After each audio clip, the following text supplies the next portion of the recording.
नमस्कार, मी डॉक्टर सई. योग साधना या माझ्या यूट्यूब चॅनलवर तुम्हा सर्वांचं खूप मनापासून स्वागत आहे. तर आज आपल्याला जाणून घ्यायचं आहे की योगा करत असताना किंवा योगाभ्यास करत असताना त्याचा क्रम काय असावा. कारण बऱ्याच जणांना अशा शंका असतात की आधी हे करावं का, आधी प्राणायाम करावा का, आधी सूर्यनमस्कार करावेत का, आधी आसनं करावेत. तर योगा जो आहे तो अष्टांग योग, यामध्ये योगाच्या 8 अंगांचा अभ्यास हा सांगितलेला आहे. तर त्याचा क्रम यम, नियम, आसन, प्राणायाम, प्रत्याहार, धारणा, ध्यान, समाधी असे याचे 8 अंग आहेत. यम आणि नियम हे आपल्याला प्रत्यक्षात करायचे नसतात, ते आपल्या अंगामध्ये, आपल्या सवयी, आपण समाजात वावरत असताना कशा पद्धतीने वावरायचं आहे आणि आपल्या स्वतःमध्ये घडवून आणायचे बदल. तर हा आहे यम आणि नियम.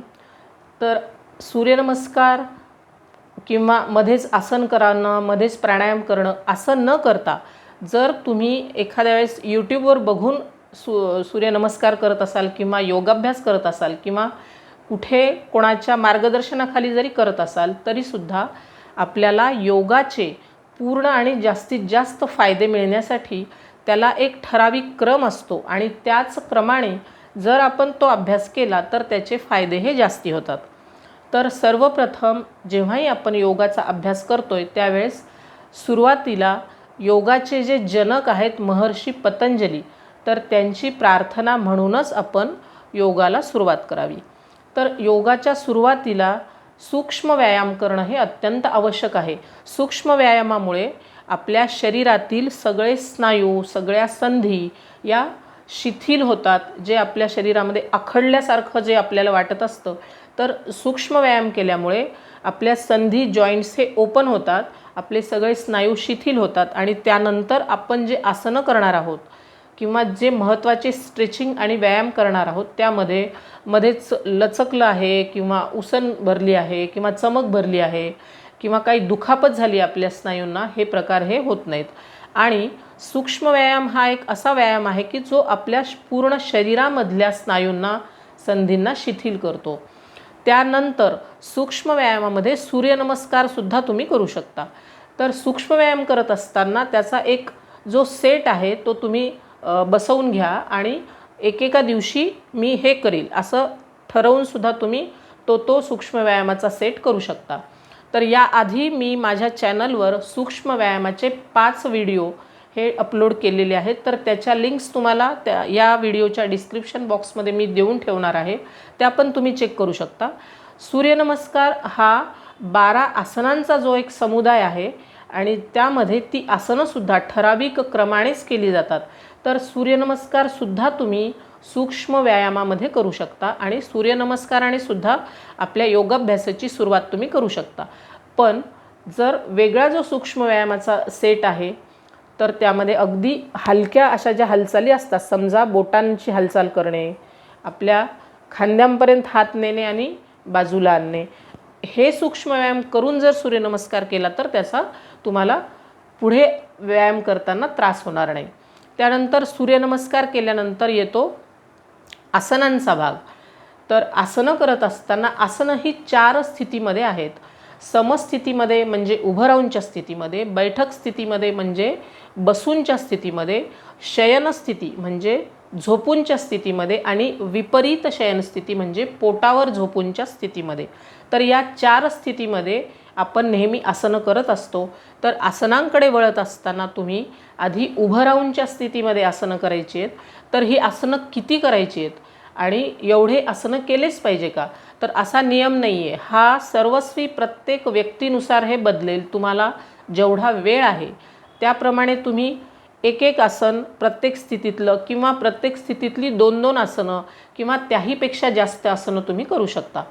तर उभं राहूनच्या स्थितीमध्ये 1 किंवा 2 आसनं, जसं की ताडासन, वृक्षासन तुम्ही आधी करायचं आहे. त्यानंतर बैठक स्थितीमध्ये म्हणजे बसूनच्या स्थितीमध्ये तुम्ही वज्रासन किंवा मार्जारी आसन, शशांक आसन अशी आसनं करायची आहेत.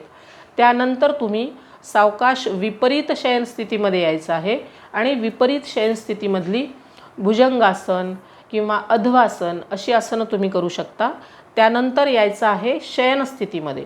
शयनस्थितीमध्ये आल्यानंतर शयनस्थितीचा अर्थ होतो पाठीवर झोपून किंवा सरळ झोपून. तर तुम्ही त्यामध्ये सर्वांगासन करू शकता, हलासन करू शकता, पवनमुक्तासन करू शकता. आणि ही आसनं करत असताना अगदी खूप फोर्सफुली आणि जबरदस्तीने आपल्या शरीराला आणि स्नायूंना ताण देऊन अशी करायची नाही आहेत. तुम्हाला जितपत ही शक्य आहे तेवढंच आपल्याला प्रयत्न करायचा आहे. कारण आसनांची व्याख्या काय आहे? स्थिरम सुखम आसनम. म्हणजे ज्या आसन स्थितीमध्ये गेल्यानंतर तुम्हाला स्थिरता येईल, कंप जाणवणार नाही, कधी सोडू की अशी भावना होणार नाही आणि सुख वाटेल, म्हणजे कुठलाही त्रास होणार नाही, त्यालाच आसन असं म्हटलं जातं. तर अगदी सुरुवातीच्याच काळामध्ये बिगिनर्स असतानाच की मला एवढं जमलंच पाहिजे असं फोर्सफुली न करता हळूहळू तुम्ही त्या आसन स्थितीमध्ये जायचा प्रयत्न करायचा आहे. त्यासाठी 8 दिवस, 15 दिवस, 1 महिना तुम्ही जेव्हा सलग योगाभ्यास कराल त्यानंतर तुम्हाला ती स्थिती घेणं हे शक्य होईल. तर अगदी त्याची घाई करायची नाही आहे. आणि हे आसन करत असताना प्रत्येक आसन झाल्यानंतर लगेच घाईघाईने दुसरं आसन न करता एक आसन आपण पूर्णपणे केल्याच्या नंतर थोडंसं म्हणजे अगदी 10 ते 15 सेकंद विश्रांती घेऊनच दुसऱ्या आसनाकडे वळायचं आहे. तर जसं मी आधी सांगितलं, उभं राहूनच्या स्थितीमधली आसनं, त्यानंतर बसूनच्या स्थितीमधली आसनं, त्यानंतर विपरीत शयनस्थिती म्हणजे पोटावर झोपूनची आसनं आणि त्यानंतर शयनस्थितीतली आसनं तुम्ही केली आहेत. शयनस्थितीतले आसनं झाल्याच्या नंतर ते तुमच्या वेळेच्या उपलब्धतेनुसार 1 किंवा 2 तुम्ही करू शकता. त्यानंतर आपल्याला शवासनामध्ये यायचं आहे. अगदी थोडा वेळ 3 ते 4 मिनिट तुम्ही दोन्ही हात बाजूला, कारण तुम्ही शवासनामध्ये आहात, शयनस्थितीमध्ये आहातच, दोन्ही पाय बाजूला, दोन्ही हात बाजूला, आपलं शरीर एकदम सैल, डोळे बंद आणि सावकाश श्वास घेणं आणि सोडणं ही क्रिया शवासनामध्ये तुम्ही 3 ते 4 मिनिट आपली जी बॉडी सूर्यनमस्काराने आणि आसनांनी उष्ण झालेली असते त्याला एकदम कूल किंवा स्थिर किंवा सेट करायचं आहे. त्यानंतर तुम्ही सावकाश उठून बसा आणि त्यानंतर भाग येतो प्राणायामाचा. तर प्राणायाम करत असताना सुद्धा आधी गती असणारे जे प्राणायाम आहेत, उष्णता निर्माण करणारे जे प्राणायाम आहेत ते सुरुवातीला करायचे आहेत. म्हणजे तुम्ही आधी कपालभाती करा, त्यानंतर भस्त्रिका असे प्राणायाम करा आणि त्याच्यानंतर थोडीशी विश्रांती घेऊन तुम्ही दीर्घ श्वसन करू शकता, अनुलोम विलोम प्राणायाम करू शकता, समवृत्ती प्राणायाम करू शकता, शीतली सितकारी प्राणायामसुद्धा करू शकता. हे झाल्यानंतर जर तुमच्याकडे वेळ असेल तर तुम्हाला एक 5 मिनिटासाठी ओंकार ध्यान ह्याचा क्रम लागतो प्राणायाम आपले झाल्याच्या नंतर. तर ओंकार ध्यान करायचं आहे. त्यानंतर तुम्हाला ओंकार ध्यान करत असताना त्यामध्ये 5 ओंकाराचं सुद्धा तुम्ही ओंकार ध्यान करू शकता, 7 ओंकाराचा सुद्धा करू शकता, वेळेप्रमाणे 11 ओंकारसुद्धा करू शकता. हे झाल्याच्या नंतर शेवटी हा क्रम लागतो ध्यान किंवा मेडिटेशनचा. तर मेडिटेशन करत असताना तो अगदी 3 ते 4 मिनिट करून त्याचे जेवढे फायदे होत नाहीत त्याच्यामुळे 5 ते 7 मिनिट कमीत कमी मेडिटेशन करायचं आहे. आणि जर तुम्हाला असं करायचं असेल की तुम्हाला खूप जास्ती वेळ नाही आहे तुमच्याकडे, तर तुम्ही वार्मअप तर करायचंच आहे आपल्याला, त्यानंतर प्राणायाम करायचा आहे आणि ध्यान करायचं आहे. ज्या दिवशी वेळ असेल त्या दिवशी हा सांगितलेल्या सगळ्या क्रमाने पूर्ण योगाचा अभ्यास करायचा आहे. तर कमीत कमी योगाभ्यास हा 1 तास झाला पाहिजे. जर वेळ नसेल तर अर्धा ताससुद्धा करू शकता. आणि जर अगदी तुमच्याकडे भरपूर वेळ आहे तर तुम्ही पूर्ण सूक्ष्म व्यायामापासून शेवटी ध्यानापर्यंत याला 1.5 तास तरी लागतो. तर हे सगळं प्रत्येकाचं वैयक्तिक असणार आहे, प्रत्येकाला आपल्या वेळेच्या उपलब्धतेनुसार करायचं आहे. पण क्रम जे सगळ्यांच्या मनात शंका असतात की आधी हे करू का आधी नंतर ते करू, हे सुरुवातीला केलं पाहिजे का, हे मध्ये केलं तर चालतं का, तर या क्रमाने तुम्हाला जायचं आहे. सगळ्यात आपला योगाभ्यास झाल्याच्या नंतर एक प्रार्थना असते.